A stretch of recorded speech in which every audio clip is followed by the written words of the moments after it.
আসসালামু আলাইকুম। আমি আজকে সকালে যখন আমার বাচ্চার জন্য খাবার রান্না করতে যাই, প্রতিদিন ওর জন্য খিচুড়ি রান্না করি।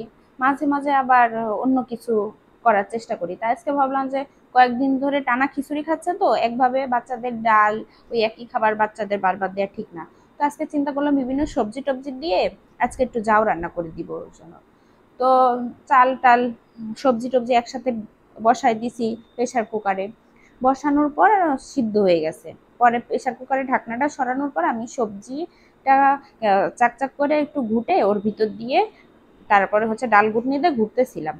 তো ঘুরতেছিলাম আর জালটা জ্বলতেছিল, তার মধ্যে এত পরিমাণ ছিটতেছিল, মানে ওই খাবারটা মানে ছিটে ছিটে এসে আমার বারবার গায়ে লাগতেছে। দেখেন, এই যে হাতটা পড়ে গেছে, এখানে লাল একটু লাল হয়ে গেছে। এই যে দেখেন, মানে এখন তো কম ছিটতেছে। দেখেন এখন হচ্ছে জাউটা কমে আসছে। আমি সারাদিন খাওয়াইছি 3-4 বার। যখন পাতিলটা আরো একটু ভরা ভরা ছিল সকালের দিকে, এত পরিমাণ ছিটতেছিল আমি নাড়াই দিতে পারতেছিলাম না ঠিকভাবে।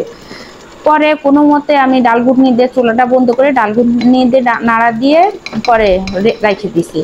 পরে সারাদিন চিন্তা করলাম, আমি সবসময় খিচুড়ি রান্না করি ডাল ঘুটনি দিয়ে ঘুটি, কিন্তু এরকম তো ছিটে না কখনো।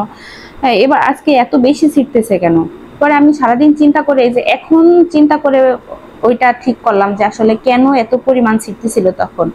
কারণ আমরা খিচুড়ি টিচুড়ি যখন নর্মালি রান্না করি তখন কিন্তু তার মধ্যে তেল দিই। আপনি দেখেন খিচুড়ি ডাল যে কোনো জিনিস যখন বলক আসে, উতলাই যায়, তখন আপনি যদি তার মধ্যে তেল দিয়ে দেন তাহলে কিন্তু বলক আসাটা একদম কমে যায়, মানে স্থির হয়ে ওইটা জ্বলতে থাকে।